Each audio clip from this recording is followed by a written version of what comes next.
Welcome to episode 2 of building my own 3DO FZ-1 console out of spare parts, and a Japanese mainboard from BAE. In the last episode we did a very minor repair and we tested the mainboard to realise it's working, and it's got that all important 240p output. In this episode we'll do some modern upgrades such as add this ODE, fill this modern SSD full of games and then connect the two with this USB 3 to serial ATA adapter. We'll also change the Japanese power supply internally. We'll use a traditional transformer rated for 230 volts so we don't have to use this step down transformer anymore. Anyway, enough said, let's go right now. Mark fixes stuff. This ODE is by Fixel or Fixel-san on GitHub. It's based on the ubiquitous Raspberry Pi Pico, and I'm going to use this adapter to connect up this 480GB e-waste SSD. But before we can do that, we need to do something about the power problem. This is something I've covered on the channel before, albeit on an American console. We'll swap out the 100 volts internal transformer from Japan with a UK rated 240 volts AC internal transformer. Of course the CD-ROM drive has to go, which means we'll replace it with this SSD. I've tested it and it's in good health. Should get a lot of games on here. Okay, let's take out the drive. I actually repaired this drive in a previous video.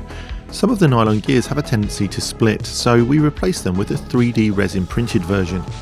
Most of my 3DO games died in the fire, so I'm happy to put this in the spares box. Next we need to remove the Japanese transformer. We'll need to replace this and the cable with something that's rated for UK voltage. We'll need to come up with a new power cable and something to fill that hole at the rear.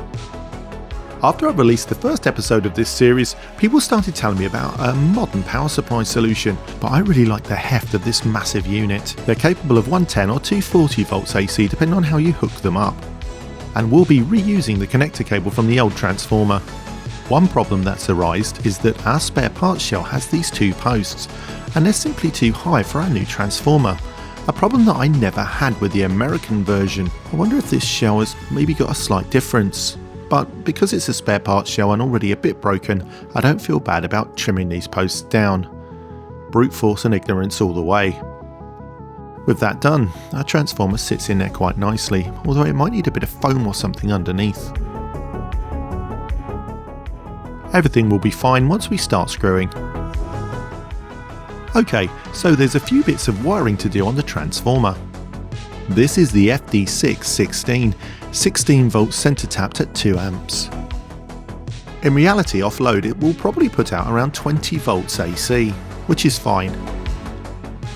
To configure this transformer for 230 volts AC, we need to jumper 2 of the points on the input terminals of the coils.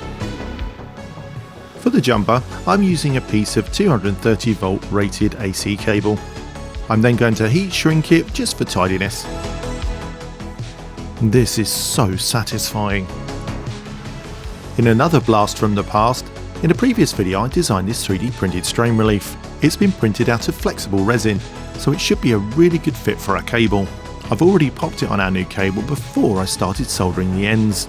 You're not going to catch me out like that twice, or 3 times, or 4 times. We've all been there. Strictly speaking, I suppose I should be using spade adapters for this, but I don't have any, so I'm just going to do a big old strong blob of solder.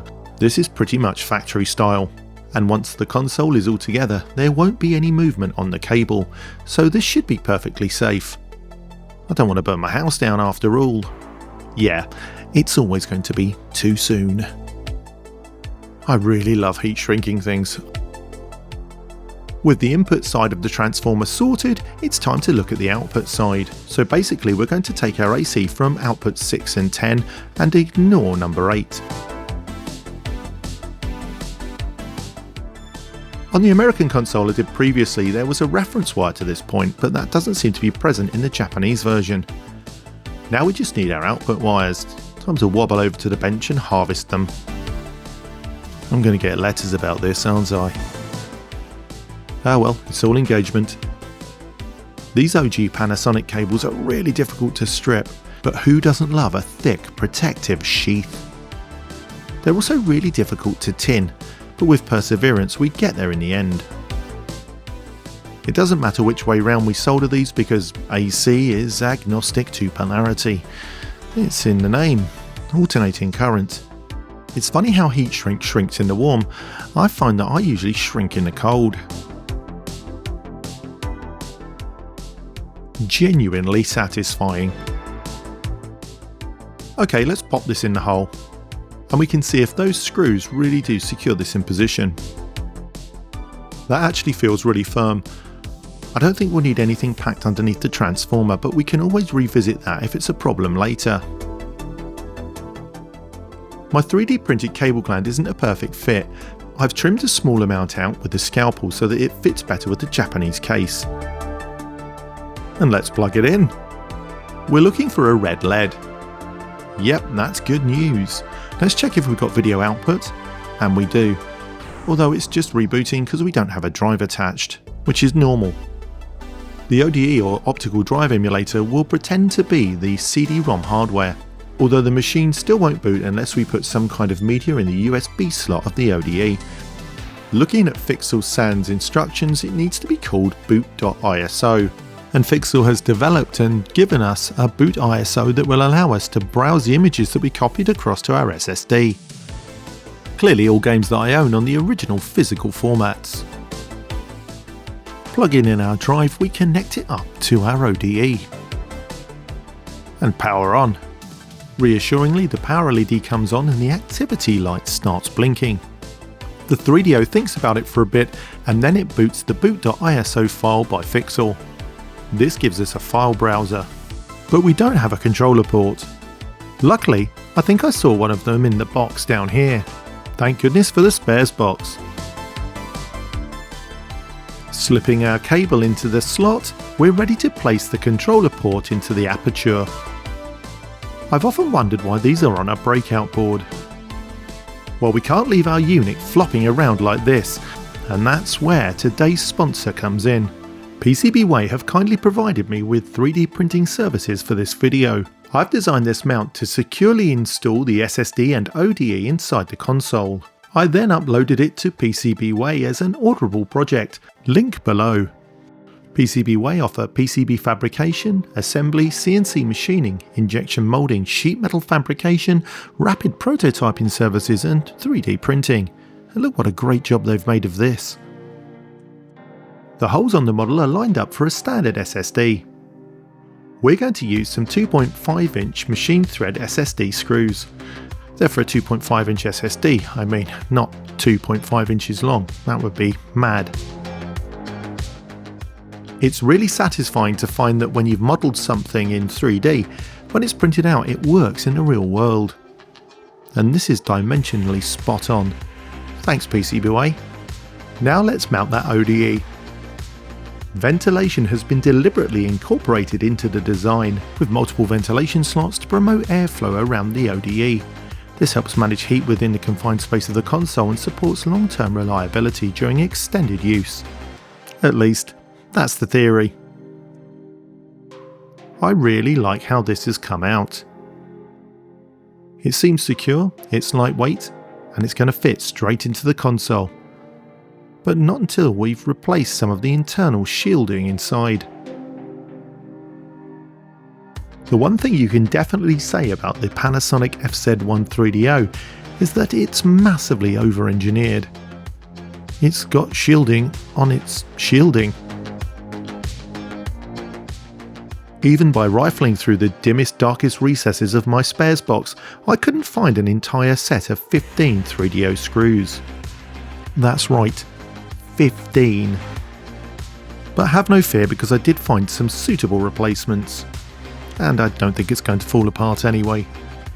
And also, by removing the CD drive it means we don't need two of the screws that usually mount the CD-ROM. Because my mount is super lightweight, I'm only using the two back CD screw mount positions. And when designing the mount, I measured the cables to make sure that they were a perfect fit from their position. I didn't want to have to buy longer cables. That's bang on. Using the newer screws, I mount our mount into the mounting position. Yeah, and give it a bit of a thrashing around to see if it stays in place. which it does. Because we've replaced the CD-ROM drive, we don't want to leave a massive gaping hole at the front of the console. But fear not, because Mr. Robert Dale Smith is here to fill that hole with his well-designed Panasonic FZ-1 ODE front panel mount. Basically, this takes the front panel off of your existing FZ-1 drive, mounts it, and allows you to screw it into a hole inside the console itself. It locks into place with the two existing tabs. But I've realised before we can do that, we're going to need to install the light pipe. The light pipe is a clear piece of plastic that transmits the light from the red and green LEDs up to the front of the console. It clips into place like this. There's two tabs.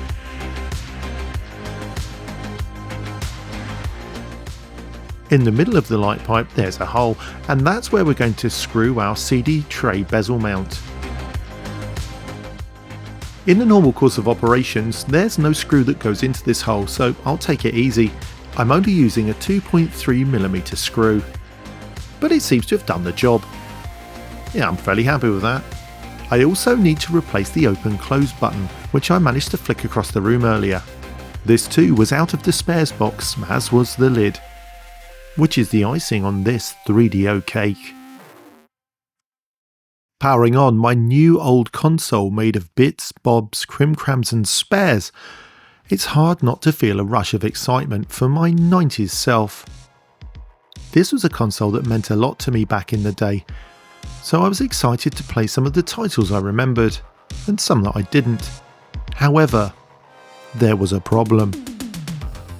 You see, I can't. Because I forgot. I do not actually have a working 3DO controller. But as with all problems, there's a solution. And the solution to this is in the form of the USB to 3DO project. Something that hasn't been updated for a few years, but I think it might meet my needs and will allow me to plug a USB controller or even a mouse into my 3DO. And that's the subject of the next video.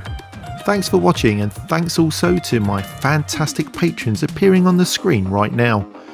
Patrons literally keep the lights on here at Mark Fixes Stuff, and I'm super grateful. If you'd like to become one of my patrons, get ad-free early access to all my videos, and also get access to a growing library of behind-the-scenes stuff, then come along to patreon.com/Mark Fixes Stuff. Patrons get the amazing ability to breathe through their ears. That might be a lie. Anyway, I'm trying to keep these videos a bit shorter. That way, if you get to the end, then YouTube promotes them more. I don't know, it's crazy. It's the reason I'm just talking over the end of this list of people, and if you're not in it, or even if you are, you're probably not sitting here reading this list. In fact, I'm narrating, and even I'm not reading the list. Mind you, I know everybody who's on it, so I don't think I need to read the list. Let's have a go. No, it's moving too fast for me. I don't think I can do it. Also, I can't read.